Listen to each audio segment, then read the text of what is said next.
सत साहिब सतगुरुदेव की जय। बंदी छोड़ कबीर साहिब जी की जय। बंदी छोड़ गरीबदास जी महाराज जी की जय। स्वामी राम देवानंद जी गुरु महाराज जी की जय हो।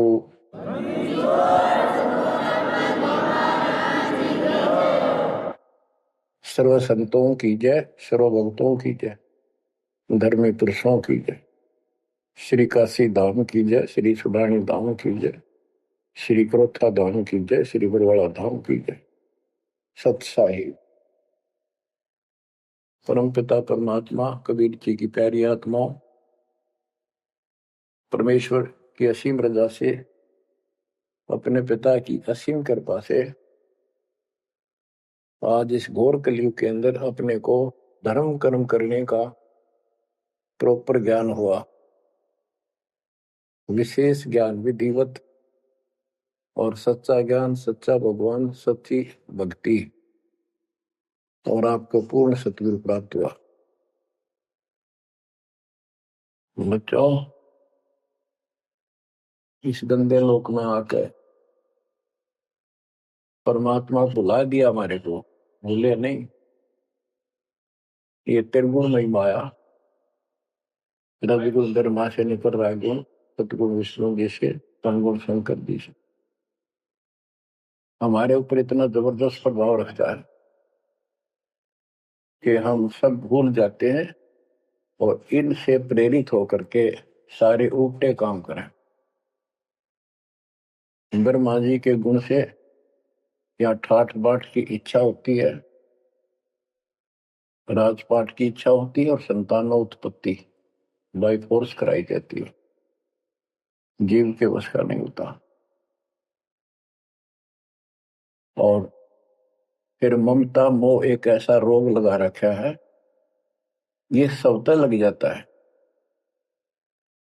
किसी से 10 दिन ठीक से बात कर ले, उससे मोह हो जा। और अपने परिवार में जन्म लेने वाले बच्चों से तो होना ही होना, वहां तो सीने से लगाते हैं उनको। तो वो होता क्या है, ये काल का आहार तैयार करवाया जाता है। गीता अध्याय 7 श्लोक 12 में कहा है कि अर्जुन, रजगुण तमगुण सतगुण, रजगुण ब्रह्मा, सतगुण विष्णु, तमगुण शिव जी, इन तीनों गुणों के द्वारा जो कुछ भी हो रहा है उसका निमित्त मैं हूं।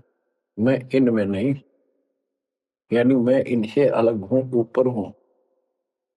रजगुण ब्रह्मा से उत्पत्ति, सतगुण विष्णु से मोह ममता एक दूसरे में जकड़ देना, सतीथी बोल रहे इसको, टिके रहे यहाँ पर। और तमगुण शंकर से संहार, ये है यहाँ का प्रोसीजर। हमारी आंख कतई नहीं खुलती क्योंकि प्रेशर ज्यादा है, इतना दबाव है, जीव की अवस्था नहीं है। आपको इतना ज्ञान सुना दिया और सुना रहे हैं, इस ज्ञान से आपके अंतःकरण में ये फाइनल हो जाएगा एक दिन। क्योंकि बार बार कोई वस्तु सुनते हैं, उसका धीरे धीरे धीरे धीरे असर बनना शुरू होता है। हम बातें सुनते हैं, सत्संग सुनते हैं, विचार मालिक के सुनते हैं, वाणी सुनते हैं, तो एक बार तो कति वैराग आ जाता है कि सचमुच बहुत गलत जगह फंस गए या कुछ भी अपना लेंगे। और उसके थोड़ी सी देर के बाद, क्योंकि हमें और काम भी करने होते हैं, ये व्यवस्था यहाँ की ऐसी है, तो फिर शाम तक कति भूल पड़ जाती है। बस मंत्र कभी कभी याद आ जाते हैं, करने हैं। सुबह दोपहर शाम की वो नियमित सतुति भी याद रह जाती है। बाकी समय हम ज्यादातर अन्य कारोबार के सिलसिले में, रोजगार के सिलसिले में बातें करते रहते। वह फिर से थोड़ी सी भूल पड़ जाती है। फिर जब सत्संग सुनते हो फिर जागृति आती है। ये ऐसे चलेगा, चलने दो। जैसे आपको बताता हूँ, बार बार दास बताता है कि आप बच्चे स्कूल में जाते हैं, अध्यापक आता है, अपना उसका पीरियड लेता है, सबको सावधान करता है, ध्यान से सुनो, लाइन में बैठ जाओ। तो हम बहुत सतर्क होके उनकी एक एक बातों को सुनते हैं, नोट करते हैं, लिखते हैं, फिर याद करते हैं। उसके बाद हम फिर खेलते कूदते भी हैं। बच्चे घर का भी काम करते हैं, माँ बाप का हाथ भी बटाते हैं। लेकिन जो स्कूल के अंदर जो बातें सुनी थी, जो ज्ञान सुना था, वो एक अलग कोने में, हृदय के अलग कोने में डिपॉजिट होना शुरू हो जाता है। और उसके अतिरिक्त हम और भी काम सारे करते रहते जो पहले भी कर रहे थे। एक दिन हम विद्वान बन जाते हैं, वो काम फिर भी कर रहे हैं। इस ज्ञान को रह रहकर सुनने से एक दिन आत्मा कति दृढ़ हो जाएगी कि इस संसार में एक दिन भी रहने का नहीं है, ये संसार एक दिन भी। और कभी भी फिर शरीर यहां से छूट जाए, जाने का टाइम आ जाए, नो प्रॉब्लम। हमारी आस्था सतलोक में जाने की होगी, क्योंकि हमने वहां जाने का टारगेट बना रखा है। पहले तुम्हारा कोई टारगेट नहीं था, हमारे पास जाएंगे कहाँ। उसमें कोई बच्चे में मोह हो जाता, परिवार में मोह रह जाता, यही कुत्ते बनकर जन्म ले लेते। कबीर साहब कहते, जहां आशा तहां बासा हुई, मन कर्म वचन सुमरियो सो। गीता अध्याय 7 श्लोक 6 में यही स्पष्ट किया है कि अर्जुन, अंत समय में जो जिस भी भाव में भावित रहता है, जिसकी जिसमें आस्था रहती है, वो उसी को प्राप्त होता है। जब तक हम भक्ति नहीं करते, इस ज्ञान से परिचित नहीं होते, तो हमारा संसारिक यानी परिवार में, संपत्ति में, इसमें कभी हम जकड़े बैठे होते। एक उदाहरण दिया करते थे गुरुदेव। एक बूढ़े की मृत्यु होती, किसान था, पशु रक्षा करते थे। मृत्यु होने लगी, उसकी जुबान बंद हो गई। आसपास परिवार के सदस्य आगे, वही पिताजी तो अंतिम टाइम है, वो आगे। तो थोड़ी देर के बाद वो ऐसे संकेत करने लगा, ऐसे इशारा हाथ से। उन्होंने सोचा भाई पिताजी कुछ कहना चाह रहे है, हो सकता कोई धन दाब रखा और बताना भूल गया, वो अचानक मृत्यु होगी। एक डॉक्टर बुलाया, उसने पता था कि एक बार ये बुलवा देगा, 500 रुपये लेगा, ऐसा इंजेक्शन लगाता है। वो बुलाया, उसने इंजेक्शन ला दिया। पिताजी बता बता जल्दी क्या कहना चाहो थे। एक गाय का बछड़ा झाड़ू मुंह में दे रहा था, उन्हें खराब कर रहा था। जो बोला, देख यो बछड़ा झाड़ू चाबे, तुम कित मर गए, नाश करोगे मेरे गाय पक्ष है, ये नुकसान कर दिया। 2.5 आने की झाड़ू 500 रुपये पड़ गई हुए।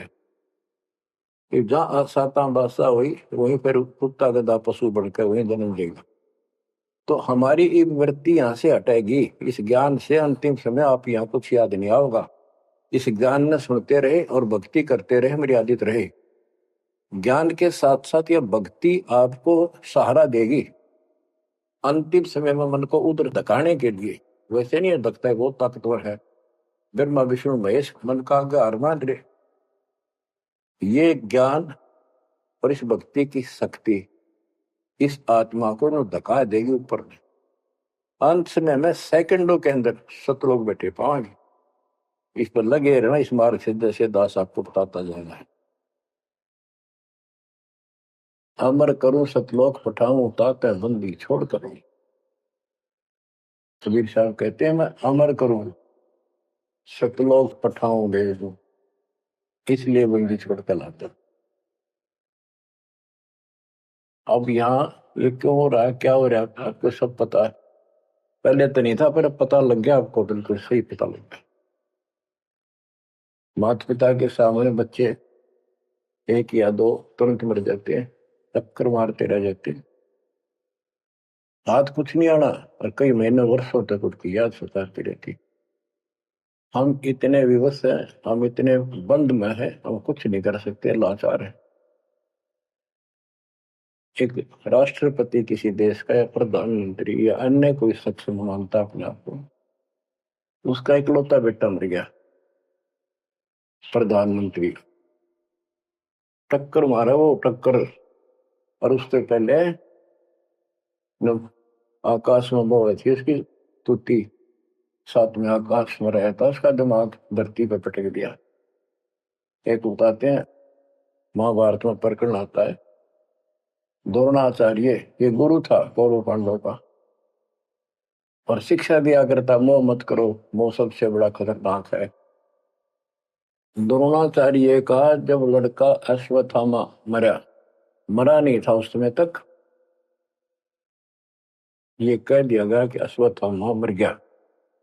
वो झूठ बुलवाई गई थी श्री कृष्ण में प्रवेश काल द्वारा कि एक अश्वत्थामा नाम का हाथी था, उसको मार दिया गया। और युधिष्ठिर का बहुत विश्वास करते थे सब कि ये सत्यवादी है, कभी झूठ नहीं बोलता। तो काल ने यह चाल चाली कि द्रोणाचार्य पांडवों की सेना को मार डालेगा।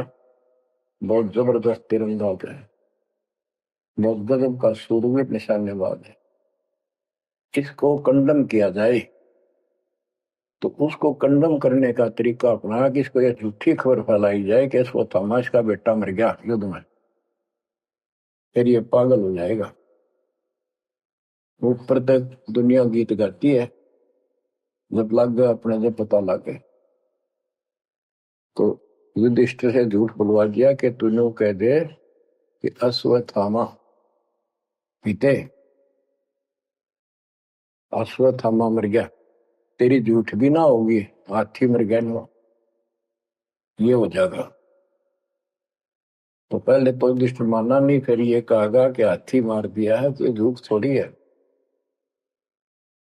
झूठ तो थी है, जो थोड़ा पहले हम छोटे से थे तो यूं कहते, अरे झूठ बोली तो ना पाप लगेगा, बोला ना, उंगली पर उंगली चढ़ा के बोली थी, ये कौन पाप लगे। यानी अपने फार्मूले हैं, पाप तो लगेगा। तो सब ने कहा कि आपका बेटा अश्वत्थामा मर गया द्रोणाचार्य। तो बोला नहीं, मेरा बेटा नहीं मर सकता, नहीं मर सकता, उसको मारने की हिम्मत किसी में नहीं है। कि युधिष्ठिर कह देगा तो मैं मान जाऊंगा।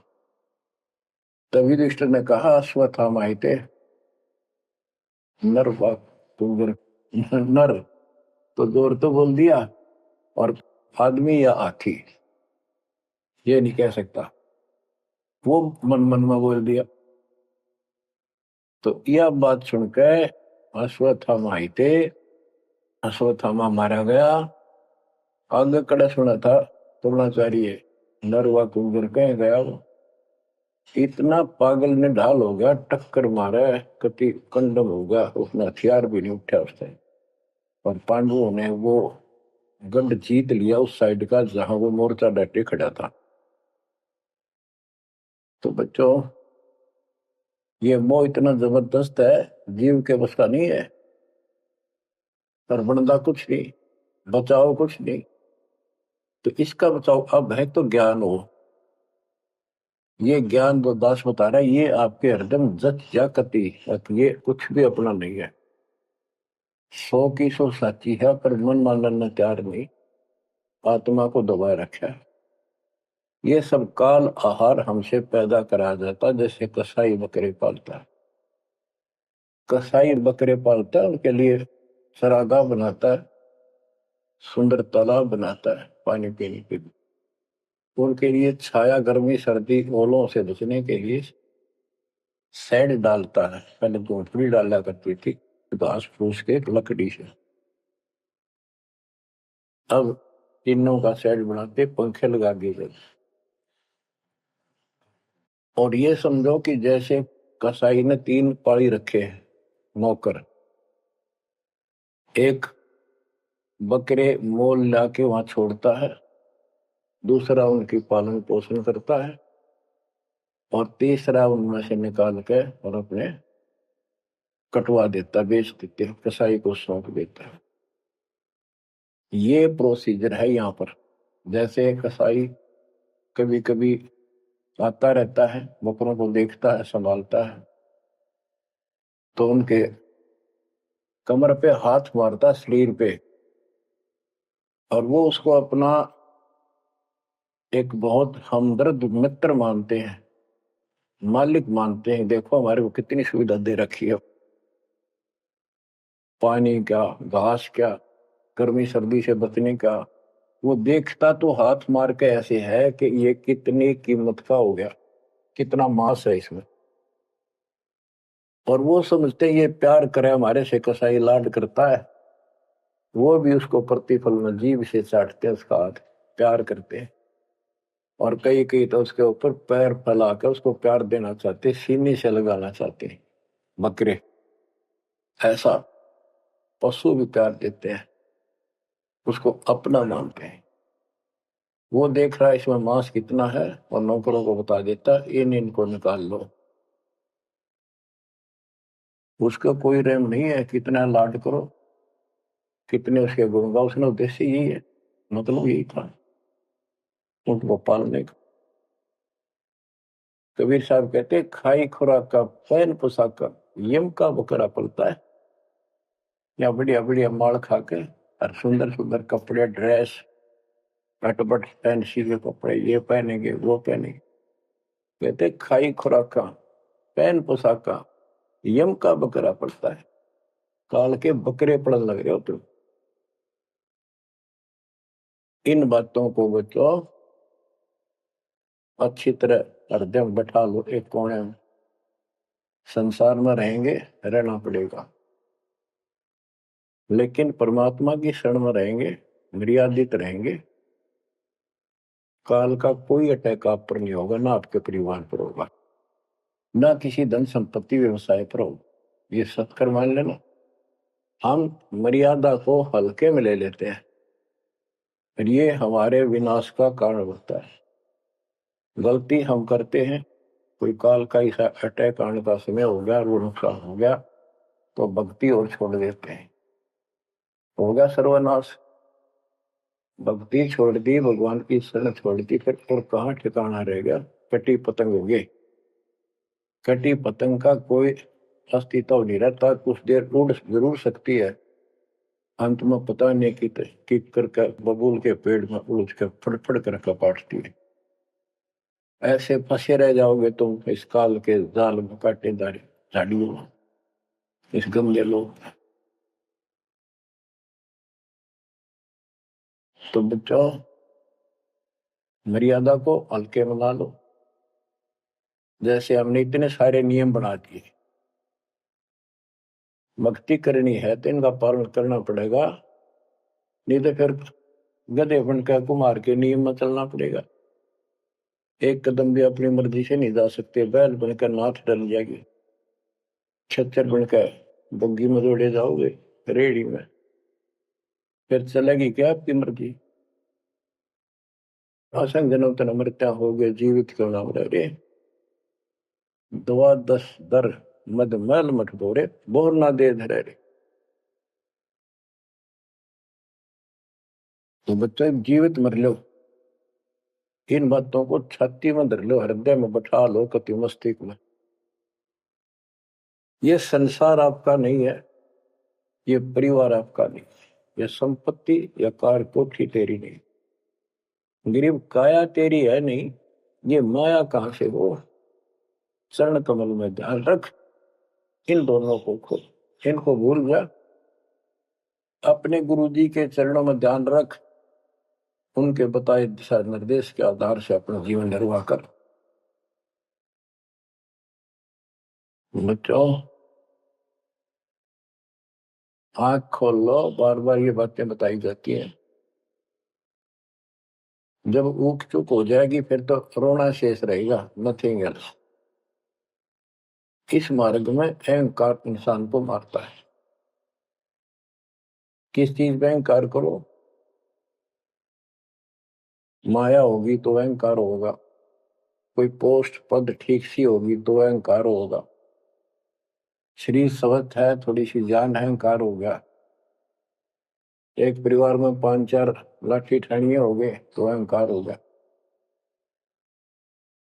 और अपने बॉडी की ताकत का अहंकार। और भी सैकड़ों कारण है जो इंसान के मन में दोष पैदा हो जाता है। तो ये इंसान का सबसे बड़ा खतरनाक शत्रु है। परमात्मा को अहंकार पसंद नहीं, और छोटी मोटी गलती को माफ कर सकता है। रावण था जिसे अहंकार नहीं छूटा, 10 मस्तक सर भी काट दिए, 10 बार काट दिए तो वापस दे दिए, ले भाई। ये सारा कुछ खेल कबीर साहब का किया, सारा कुछ। ये आत्मा परमात्मा की है, चाहे आज राक्षस है, चाहे कोई कसाई है, चाहे देवता है, चाहे ब्रह्मा विष्णु महेश है, चाहे कीड़ी आती छोटे जीव है, कोई मनुष्य है, स्त्री पुरुष है, बालक बच्चे जीव जंतु सब उसके हैं। काल चाहता भक्ति में इनकी आस्था खत्म हो, मालिक चाहता है इनकी भक्ति में आस्था खत्म ना हो, फिर कति गए काम क्या। जो भी जैसी साधना मालिक के नाम पर बैठ कर कहीं कर रहा है, उसके पिछले संस्कार से, उस भक्ति से जो उसको मिलना है, उसके साथ साथ परमात्मा उसको सहारा देते। जैसे रावण ने सिर काट दिया शिव जी के निमित्त, तो भगवान के नाम काटा उसने, और भगवान की खोज में निकला था। साधना गुरु गलत मिलने से उसको मार्ग गलत मिल गया। पिछले जन्म के संस्कारी ही इतने सैक्रिफाइस कर सकते, इतनी कुर्बानी कर सकते, वैसे नहीं हुआ करते। तो पिछले जन्मों में वो भगवान का भगत रहा है, फिर इतना बिगड़ गया कि राक्षस बन गया। तो उस मालिक ने उसको 10 शीश वापस दिए, लेकिन बकवाद करी तो अंत बुरा हुआ। उसके कर्म मत उसने दीदी सीधी की, उनसे धन दे दिया, वो धन भी यही छोड़ गया। गिरफ्त सर्व सोने की लंका होती, रावण शरण दी, एक पलक में राज विराजी, जम के पड़े दी। मन तो सुख के सागर बसरे, और न ऐसा यसरे। क्या मांगो कुछ थिर न राही, देखत नैन चला जग जाई। एक लख पूत सवा लख नाती, उस रावण का आज दीवान बाती। एक पुत्र मांगते फिरते हैं, एक बेटा देते, हे भगवान बेटा हो गया। बेटियों की तो हम गिनती नहीं करते, बेटा चाहिए बेटा।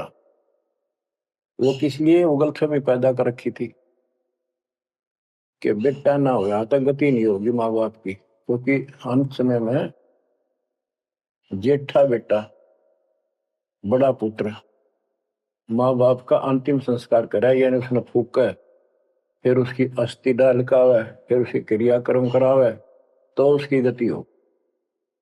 और जिसका बेटा नहीं, उसकी गति नहीं हो सकती। उसको तो संतान वाला मना नहीं करते थे।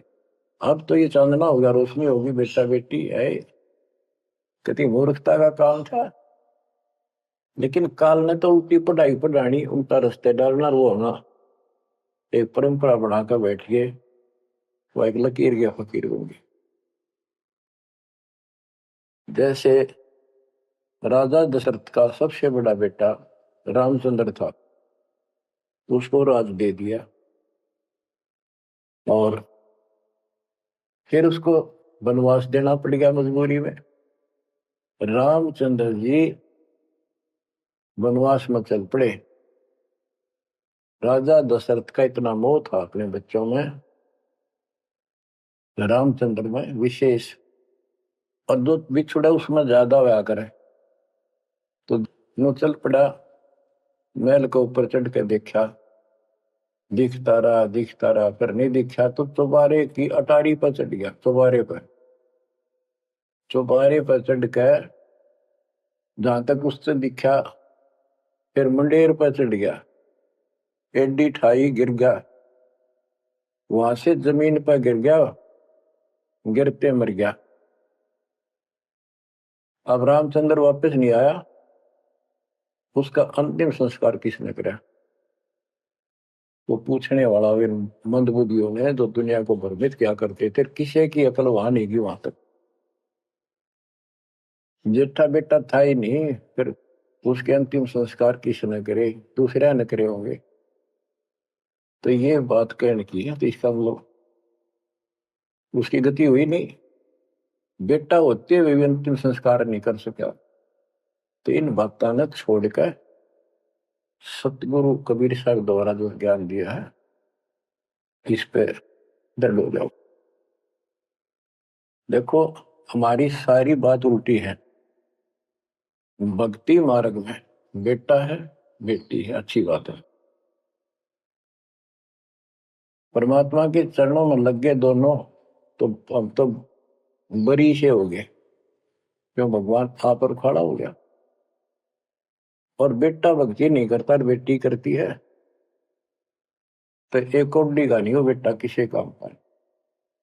कबीर साहब कहते हैं राम रटत कन्या बलि साकर फलाना पूत छेरी के गल गल थना जिसमें दूध न बूत। बकरी के गल में एक खाल लटका रहा थन के साथ व्रत की खाल। कहते वो बेटा था गल का ऐसे वजन है सिर पर, बेमतलब का व्रत का दिखावा दिखावा है। और वह बेटी अच्छी राम रटत कन्या बलि सकट बुलाना पूत। तो बच्चों ये दातम मार्ग है, इसमें सारी बातें पहले से विपरीत है।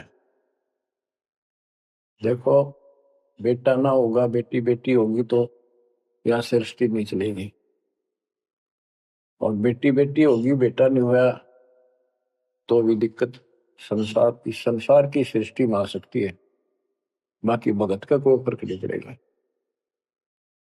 इन बातों को जो दास कहता है इनको एक सामान्य बातें ना समझना निष्कर्ष है इस जीवन का। जिसके बेटी नहीं है उसको ये तड़प रह जाती है बेटा होता, या भूल के भी ना करना। इन बेटे वाले देख लो कितने सुखी, टाइम पर रोटी नहीं चाह नहीं तरसे बैठे बैठे। वो छोटा सोचा बड़ा आप दे देगा, बड़ा सोचा छोटा कह देगा। बड़े बेटे आख्या में आंसू बुढ़ाएंगे। और बेटी आखिरी सांस तक प्यार देती है अपने माँ बाप को, एक आदि ने कमी बात कह नहीं सकते। वो किस्से की बिना होती हो तो आत्माएं नष्ट होती है आखिरी सांस तक। यहाँ भी हमने देखा जैसे लड़की रोटी खा रही है और लड़का वैसे बैठा था। माँ ने कहा बेटा वो सामान ला कर रोटी तार बनाऊ भोजन। बैठा बेटा ना लाऊं यूं कौन खोए अलावा। बेटी तो कह भी कोई ना, रोटी खाती खाती छोड़ के आण की थी एक 10 साल का की होगी, लड़का 12-13 साल का। उठ कर रोटी छोड़ के हाथ धोकर और सामान लाकर माँ को दे दिया। लेकिन फिर भी बेटे में मोह ज्यादा और बेटी में नहीं। इसका कारण यह था कि हमने बेटी को बाहर बना लिया इस रीति रिवाज। बेटी तो 15-16-20 साल की मेहमान होती है आपकी, ये तो परमात्मा की बेटी 2 गुना का सुधार करती है। आगे जाके घर बसावे उस परिवार को भी सुधारे और माँ बाप के अंदर मोह नारा रहे। तो भाव ये है कहने का अगर बेटा नहीं है ना और भगत है उसके सब भगवान धरती पर नहीं। प्रथम तो वो है जिसका कति संतान नहीं, वो भगवान। दूसरा वो है जिसका बेटा ना हो, बेटियां की करके शादी मुर्दवस्था में अपना लेकर मारा जाता है। और बेटी वहां बैठी भी माँ बाप की चिंता करेंगी और कोई न कोई सुविधा उनको देती रहेगी। और बेटा छाती पर रह के भी खून फूके जाएंगे, कति साफ दिखाई दे है, इसमें कोई मानो तो ना मान। लेकिन बेटे भी हैं ठीक है, और उनमें वो भी भक्ति करो आप भी करो, कुछ दिन में उनको समझ आ जाएगी। पुत्र वधू भी भगवान से डरने वाली हो जाएंगी, माँ बाप का ध्यान रखें। वैसे कोई विकल्प नहीं इसका, लेकिन इस दुख को हम अच्छा मानते हैं पुत्र ना होने से। हम तो काल ने गधे बना रखे हैं। जितना कष्ट हमें रहे और वजन लद्या रहे तो हम सीधे चला, पर कम हो जाता मानने को। हमारा तो जैसे एक माई का पुत्र मर गया 15-16 साल का, और भगत थी, टक्कर मारी, रोना पड़े है कि बस की बात है, पाला पोसा ले जाता का। फिर उसने वो सबर हुआ जैसा उस दूसरे एक और बिना भगत थे उनके पड़ोस में, जो उनके लड़के की शादी होगी और वह पत्नी थी बदचलन, उनको समझाने की चेष्टा करी कि तू ऐसा ना कर, लेकिन वह तो मानी नहीं, उसने वही फांसी खा ली। अब वह भी मर गई और वो बेटा भी जेल में, और वो सारे जेल में। वो दहेज के कारण, एक बेटा था ऐसे ही, उसने बहू को प्रताड़ित किया दहेज लेने के लिए, गरीब घर की लड़की थी, उसने सुसाइड कर लिया। वैसे सुसाइड करना कोई विकल्प नहीं है, इसे गंदे आदमी को छोड़ के कुमारी रह ले, अपने घर पे बैठ जा। तो उस बेटे के कारण माँ बाप ने भी सजा हुई, बहनों तक भी जेल होगी। इसे बेटे ने के फूका, ईसा तो पहले मर जाता था अच्छा था। लेकिन हम इस बात को मानने को तैयार नहीं है, ना मानने में जब क्या कर लोगे, काल तक आ गया मारे जाओ टक्कर। तो कहने का भाव यह है कि इन विचारों से अपने मन को सेट रखो, परमात्मा जो करता है वो सही करता है। जैसे आपको बताते रहते हैं, एक बार हजरत मूसा जी, यहूदी धर्म के प्रवर्तक ने, से किसी ने पूछा सत्संगी ने कि आज के दिन सबसे बड़ा इल्म वाला यानी ज्ञानी कौन है, उसने अपने आप को बताया। तो उसका अल्लाह बोला, जिसको खुदा मानते हैं, जिसने कुरान का ज्ञान दिया, बाइबल का दिया। कि मूसा तने ये बात बहुत गलत की, मुझे अच्छा नहीं लगा, तुमने अपने आप को कैसे कह दिया मैं सबसे विद्वान हूं।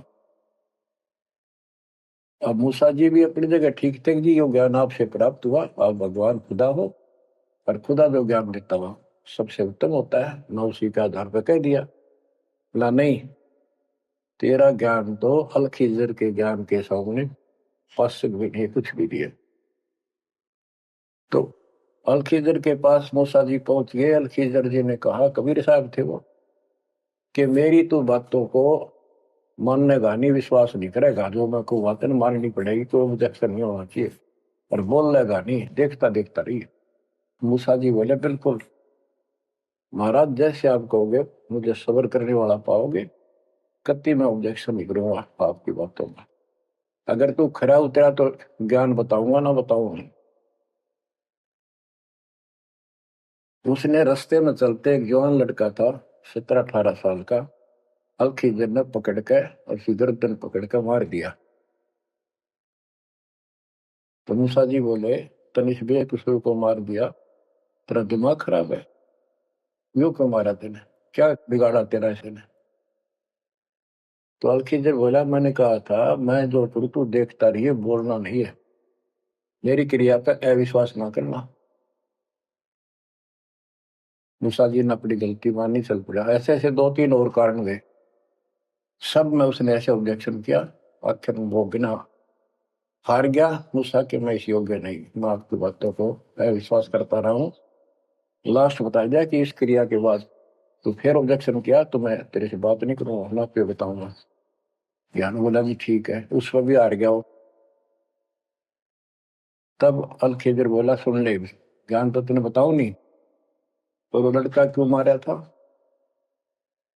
वो ऐसा दुष्ट पैदा हो गया था, इसके माँ बाप भगत हैं और उनको इतना परेशान करता, वह रो रो का टाइम काटते। उसके स्थान पर भगवान ने उनके घर में 50 साल की उम्र में एक बेटी का जन्म दिया, उनका सुखी जीवन बना। ये प्रमाण है उसके अंदर, बाइबल के अंदर। तो बच्चों, ये सत्य मान लो, मालिक जो करे उसको सही मानो, चूक चूक हो भी जाता भगवान से दूर ना हो जाना। वो जो करेगा भगवान कभी गलत नहीं करेगा, ये तो आपने मानना ही पड़ेगा। गलत तो हम करे बैठे, हाँ यू काल करवाने लगेगा, पर रोज गलत हुआ है, एक दिन भी तो नहीं। तो बच्चों, परमात्मा की प्रत्येक क्रिया पर विश्वास रख कर चलो तुम, हमने चाहे कितना नुकसान होता दिखे, रज करमता राम की रजा दरशीष, दास गरीब दरस परस तिस बैठे जगदीश। हम अपनी विचारधारा को ऊपर रखा है, जो घिसी पट्टी और बिल्कुल बकवादों से भरी होती है। इस कारण से हम भगवान पर विश्वास, गुरु जी पर विश्वास और सब क्रियाओं पर विश्वास करके अपने कर्म छोड़ कर फिर काल के जाल में फंसे रह जाते, और वहां कुछ है ही नहीं। वो तो सारे उल्टे कर्म, बेसिक परंपरा बनावटी है। बच्चों, विश्वास करो अपने बंदी छोड़ पे, विश्वास नहीं करोगे तो मार खाओगे। गरीबदास जी कहते हैं, गरीब सर्जन अर्जुन को सतगुरु मिले, मक्के मदीने माही, 64 लाख का मेल था, दो गन सब ही जाही। गरीब चंडाली के चौक में सतगुरु बैठे आए, 64 लाख गारत गए, दो रहे सतगुरु पाए। गरीब सर्जुन अर्जुन ठाहरे, सतगुरु की प्रतीत, सतगुरु यहाँ ना बैठिए, यो द्वारा है नीच। गरीब ऊंच नीच में हम रहे, हांड चाम की दे, सरगुन अर्जुन समझियो, रखियो शब्द स्नेह। बच्चों, सरजुन और अर्जुन नाम के दो मुसलमान थे। इनके नाम तो मुसलमान पद्धति पर थे। परमात्मा मक्का मदीने में गए तो वहां बहुत से चमत्कार किए। इन दोनों आत्माओं को समझ में आई ये बात। फिर ये सारी संगत में वहां मुसलमान थे, 2 वक्त मुसलमान रहे। वैसे तो काफी थे मुसलमान भी, पर ये विशेष दृढ़ थे, सब नियमों का पालन करने वाले थे। तो इनका नाम बदल के सरजुन और अर्जुन रख दिया। परमेश्वर कबीर जी ने संगत की परीक्षा लेने के लिए एक लीला की कि ये विश्वास करते हैं या नहीं करते। क्योंकि भक्तों में गुरुदेव के आदेश का भी पालन कम होने लगा था। जैसे एक लड़की थी, उसको ज्ञान हुआ वो गलत काम करती थी, वैसा थी। अपना जीवन सुधारने के लिए मालिक से ज्ञान सुना, सत्संग में आने लगी, तो संगत वाले उसको धिक्कारने लगे। गुरु जी से बताया, गुरु जी ने सत्संग के बाद उनसे कहा, भाई आपने इस चीज से कोई लेना देना नहीं, कोई सत्संग सुनेगा नहीं तो आत्मा कैसे साफ होगी, कपड़े को पानी साबुन लगेगा नहीं, उसका मैल कैसे उतरेगा। फिर भी वो जैसे तैसे अटपट करते रहते हैं।